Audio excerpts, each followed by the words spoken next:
अस्सलाम वालेकुम students, I hope you are fine. Welcome to my channel studies fair. My name is Muqaddas Khalil. हमने पिछले lecture में 3 test पढ़े थे। अचीवमेंट टेस्ट क्या होता है, स्टैंडर्डाइज्ड टेस्ट क्या होता है, टीचर मेड टेस्ट क्या होता है।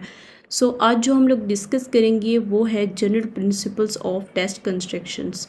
फर्स्ट ऑफ ऑल हम लोग पढ़ेंगे कि इसका इंट्रोडक्शन के ये general principle of test constructions क्यों होती है, और देन हम लोग इसके 4 जो हैं वो टेस्ट पढ़ेंगे जो मीन के प्रिंसिपल्स हैं हमारे टेस्ट के अंदर।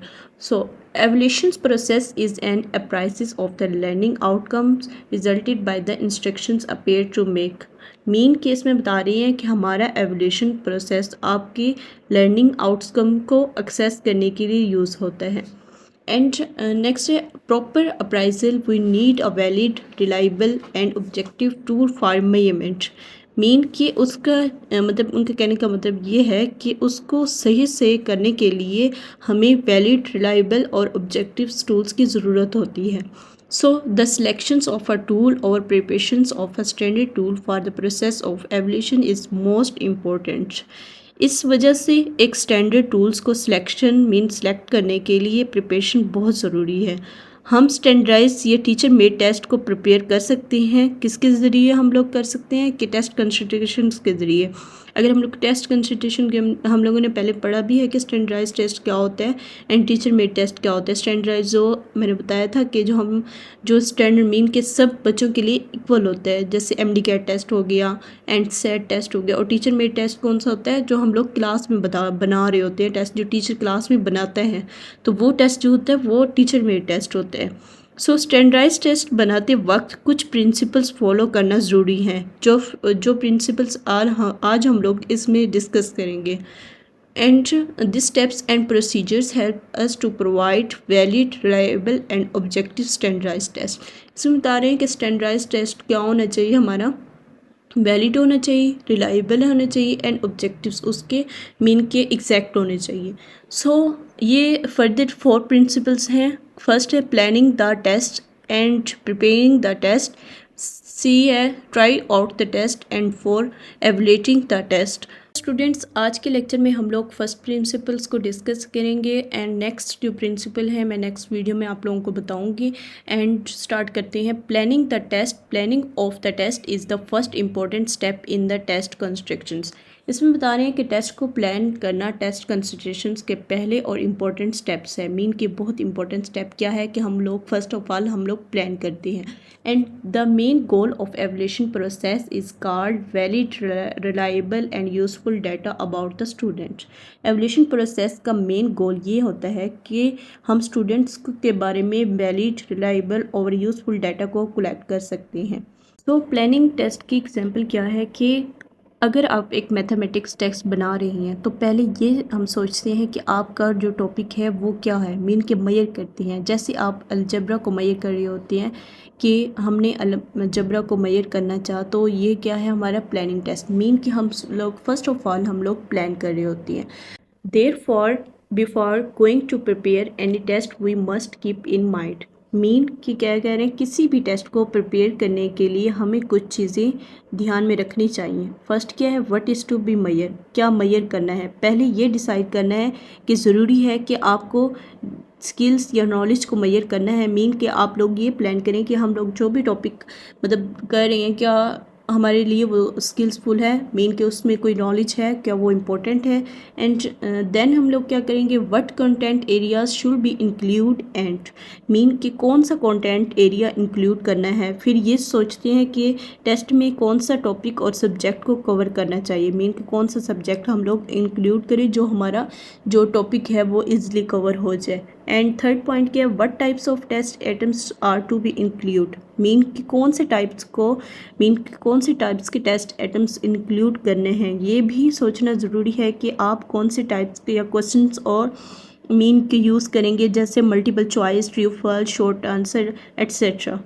सो मैंने आप लोगों को इसकी डिटेल तो बता दी है, बट इसकी एग्जांपल ये है कि what is to be measure. Mean कि अलजबरा में स्टूडेंट्स को का अंडरस्टैंडिंग करना। क्या है कि स्टूडेंट ने फर्स्ट ऑफ ऑल मेजर किया एंड देन क्या what content areas should be include mean के एग्जांपल के साथ अलजेब्रा के डिफरेंट टॉपिक जैसे क्वेश्चंस इन क्वालिटीज़ फंक्शंस हो गए। तो अब ये कि कौन सा जो कंटेंट है एरिया है वो कौन सा इंक्लूड करें या ना करें। मीन के अब जो हमारे पास टाइटल है इक्वेशन का चैप्टर हम लोगों ने पढ़ा है, जैसे कि 6-7 में होता है कि फर्स्ट टाइटल दिया होता है इक्वेशन का, तो हम लोग वहीं से जज कर लेते हैं कि ये कंटेंट जो है हमारे लिए इंपॉर्टेंट है या नहीं है। एंड थर्ड में क्या कह रहे हैं, what types of test items are be include. इसकी एग्जांपल ये है कि आप डिसाइड करती हैं कि multiple choice question, true false question और कुछ शॉर्ट क्वेश्चन यूज़ करेंगे तो क्या होगा कि हमारा कौन सा टाइप्स टेस्ट के लिए मतलब बेनिफिट है, मीन कि कौन से टेस्ट के लिए सबसे बेटर है। And then therefore the first steps include 3 major considerations. इसमें बता रही हैं कि प्लान टेस्ट में 3 मेजर कंसिडरेशन है जिसको हम लोग अपने प्लानिंग टेस्ट में यूज़ कर सकते हैं।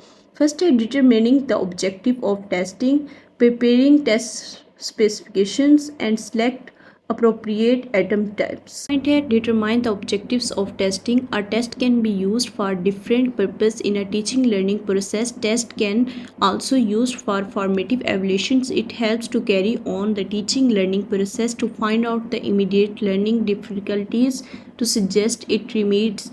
इसमें बता रहे हैं कि मैं आप लोगों को बताऊं कि इसमें 3 टेस्ट यूज़ कर रहे हैं जो अपने हम लोग मतलब टेस्टिंग में जो भी ऑब्जेक्टिव्स होंगे उसको सॉर्ट करेंगे।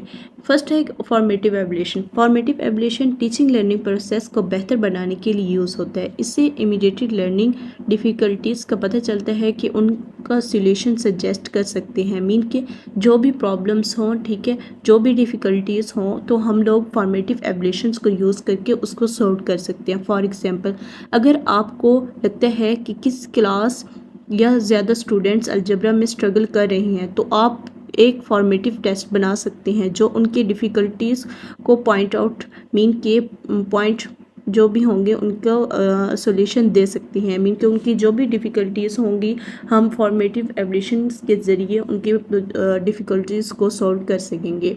नेक्स्ट है diagnostic test. When the difficulties are still unsolved, may use diagnostic test. Diagnostic test should be prepared with high technique. So specific items to diagnostic specific areas of difficulties should be include. The test are used assign grades of determine master level of the students. इसमें क्या बता रहे हैं, जब difficulties अब तक mean के difficulties अब तक सॉल्व नहीं हुई तो डायग्नोस्टिक टेस्ट के ज़रिए हम क्या करेंगे, जो भी प्रॉब्लम्स होंगी उसको सॉल्व करेंगे। ये टेस्ट स्पेसिफिक एटम्स को डायग्नोस्टिक करने के लिए बनाए जाते हैं। फॉर एग्जांपल अगर किसी स्टूडेंट को स्पेसिफिक अलजेब्रा कॉन्सेप्ट समझ नहीं आ रहा तो डायग्नोसिस टेस्ट में वो कॉन्सेप्ट को मीन के कॉन्सेप्ट के क्वेश्चन ज़्यादा रहते हैं, मीन के अलजेब्रा में क्वेश्चन ज़्यादा रहते हैं तो क्या होगा कि डिफ़िकल्ट जो होगी उसकी क्लियर हो सकती है। मीन के हम लोग डायग्नोसिस टेस्ट के ज़रिए जो भी प्रॉब्लम्स होंगी अलजेब्रा में हम लोग उसको सॉल्व कर सकते हैं। एंड देन है हमारे पास कि summative test. The summative test should cover the whole instructional objectives and content areas of the course. Therefore, attention must be given toward the concept while preparing a test. इसमें बता रहे हैं ये test पूरे कोर्स के instructional objectives और content area को cover करते हैं और ग्रेड असाइन करने के लिए यूज़ किया जाता है। For example term and exam जो पूरे सिलेबस को कवर करते हैं और स्टूडेंट्स की मास्टर लेवल को मतलब असेस करता है। सो ये थे हमारे पास 3 ऑब्जेक्टिव्स जिसको हम यूज़ करके अपने टेस्ट को इजीली मीन के जो प्रॉब्लम्स है उसको सॉल्व कर सकते हैं। एंड देन है प्रिपरेशन टेस्ट स्पेसिफिकेशंस की बात करें उसमें क्या कह रहे हैं कि the second important step in the test constructions is to prepare test specifications in order to be sure that the test will measure principle of the instructional objectives and content perspective prepare test specifications. इसमें बता रहे हैं कि test specification बनाने का दूसरा important step इसे हम मतलब हम श्योर कर सकते हैं कि टेस्ट इंस्ट्रक्शनल ऑब्जेक्टिव्स और कंटेंट एरियाज़ को एक्यूरेटली मेजर कर सकेगा। इसलिए हम इसको एलेबोरेट डिज़ाइन बनाना ज़रूरी समझते हैं। मीन कि ये बहुत ज़्यादा इम्पोर्टेंट स्टेप है हमारे मीन के टेस्ट के लिए। तो इसमें बता रहे हैं नेक्स्ट है so that and elaborate design in, जैसे मैंने आप लोगों को बताया कि एलेबरेट करने के लिए, मीन टेस्ट को एलेबरेट करने के लिए ये एक इम्पोर्टेंट स्टेप है। तो इसे हम लोग prepare of test specification, means specification भी कहती है एंड ब्लू टेस्ट भी इसे हम लोग कहते हैं। अब आप लोग सोच रहे होंगे कि ब्लू प्रिंट स्पेसिफिकेशन टेस्ट होता क्या है। बेसिकली ये एक कॉमनली यूज टूल है जो टेस्ट बनाते वक्त यूज़ होता है। इसमें टॉपिक और मीन के उनकी वेटेज को क्लियर डिफाइन किया जाता है। फॉर एग्जांपल मैं आप लोगों को जैसे बताती हूँ, अगर आप एक मैथ का टेस्ट बना रहे हैं तो उसमें आप लोग जज करेंगे वेटेज का कि इसमें हम लोगों ने अलजबरा 40% में इंपुट करनी है एंड ज्योमेट्रिक 30% इंपुट करनी है। इसी तरीके से इसका आपको इंश्योर होता है कि टेस्ट बैलेंस है और इम्पोर्टेंट एरिया कवर हो रहा है। लेट्स सपोज अगर आप लोगों की एक बुक है तो आप लोगों ने उस बुक में से, मीन के बायो की बुक है, तो आप लोग सजेस्ट करते हैं कि हम लोगों ने इस चैप्टर से मीन के 2 शॉर्ट क्वेश्चन बनानी है एंड इस चैप्टर से आप लोगों ने 3 शॉर्ट क्वेश्चन बनाते हैं या MCQs बनाती हैं इस चैप्टर से। तो क्या कर रहे हैं आप लोग, मीन के ब्लू प्रिंट को यूज़ करके आप लोग जज कर रहे हैं कि हम लोग कि इसमें इम्पोर्टेंट है और इसमें इम्पोर्टेंट नहीं है। इस तरह से क्या होगा, हमारा कंप्लीट सिलेबस जो है वो कवर हो जाएगा ब्लू प्रिंट स्पेसिफिकेशन के ज़रिए। टेबल ऑफ स्पेसिफिकेशंस और blue print is a 3 domain. Mean के हमारी जो टेबल ऑफ स्पेसिफिकेशन है उसको प्रिपेयर करने के लिए फर्दर 3 डोमेन है। फर्स्ट है कि determine the weightage to different instructional objectives and second है determine the weightage to different content areas and preparations of the table of specifications. तो अब हम लोग फर्स्ट स्टेप को डिस्कस करते हैं, determine the weightage to different instructional objectives. There are a vast array of instruction objectives. We cannot include all in signal test. In a written test, we cannot measure the psychomotor domain and affective domain. We can only measure the cognitive domain. It also true that all the subjects do not contain different learning objectives like knowledge in mind, dressing and applications and skill in equal proportions. इसमें बता रही हैं कि हर subject में बहुत सारा instructional objective होता है पर सबको एक टेस्ट में इंक्लूड नहीं कर सकते। रिटन टेस्ट में हम सिर्फ कॉग्निटिव डोमेन को यूज़ करते हैं। कॉग्निटिव डोमेन मीन्स सोचना समझने वाली जो चीज़ें होती हैं उसको हम लोग कॉग्निटिव डोमेन कहते हैं। इनको मेजर करके मीन के मेजर कर सकते हैं। साइकोमोटर डोमेन जो है वो क्या है, साइकोमोटर मीन फिजिकल स्किल्स जो स्टूडेंट्स की होती हैं। और अफेक्टिव्स नेक्स्ट है affective domain and next therefore it must be planned how much weightage to be given to different instructional objective. While deciding this we must keep in mind importance of the particular objectives for the subject over chapter. अब इसमें बता रहे हैं हर subject में different learning objective होती हैं, जैसे knowledge, understanding, applications और स्किल्स होती हैं।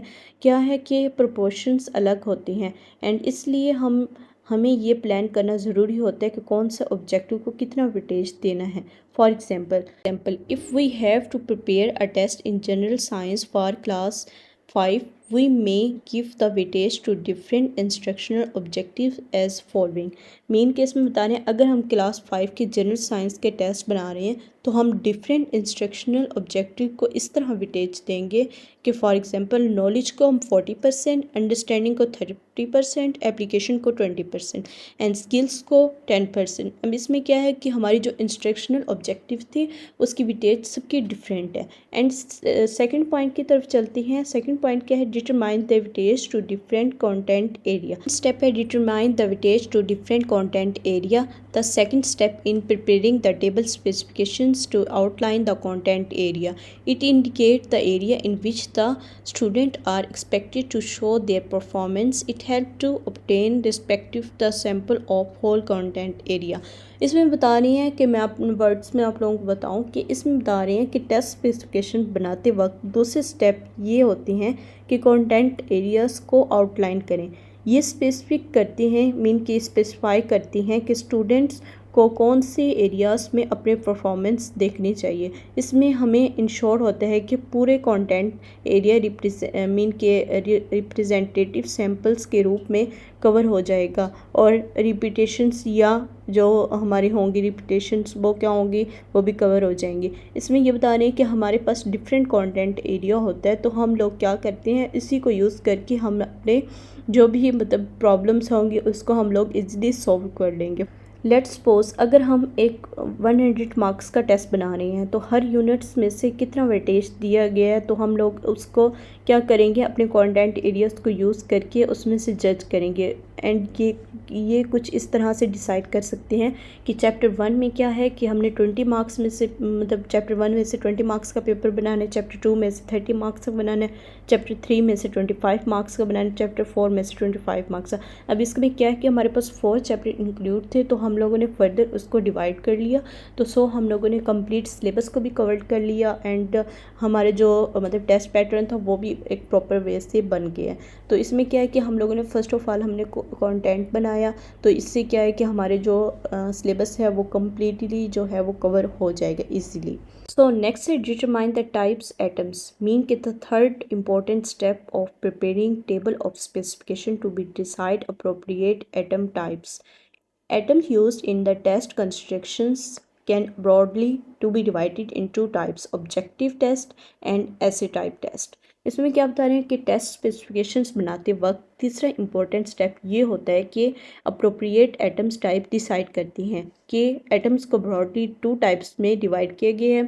फर्स्ट ऑब्जेक्टिव टाइप्स एटम होते हैं एंड सेकंड होता है एसे टाइप टेस्ट। अब ऑब्जेक्टिव टाइप जो टेस्ट है वो कौन सा होता है, ये एटम स्पेसिफिक आंसर मांगते हैं, जैसे मल्टीपल चॉइस हो गया, मीन के ट्रू फॉल्स हो गए, फिलिंग द ब्लैंक हो गई, ये क्या है हमारे ऑब्जेक्टिव टेस्ट होते हैं। और ऐसे टाइप्स टेस्ट कौन से, ये आइटम्स डिटेल्स में मांगते हैं, मीन के जैसे हमारे पास ऐसे क्वेश्चंस हो गए, शॉर्ट क्वेश्चन हो गए, लॉन्ग क्वेश्चन हो गए, वो हमारे ऐसे टाइप्स टेस्ट होते हैं।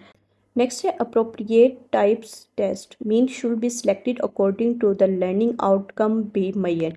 मीन के वो कह रहे हैं अप्रोप्रिएट एटम टाइप्स को सिलेक्ट करना बहुत ज़रूरी होती है, क्योंकि आपकी लर्निंग आउटकम्स को एक्यूरेट बनाती है। फॉर एग्जांपल अगर लर्निंग आउटकम राइटिंग या नेम के हैं, तो सप्लाई टाइप्स एटम्स जैसे फिलिंग द ब्लैंक यूज़ कर सकते हैं। लेट्स सपोज कि हम लोग को एक पेपर में क्या दिया होता है, फिलिंग द ब्लैंक दी होती है, तो क्या है हम लोगों ने उसको फिल करना होता है, वो जो होता है हमारे पास ऑब्जेक्टिव टाइप टेस्ट होते हैं।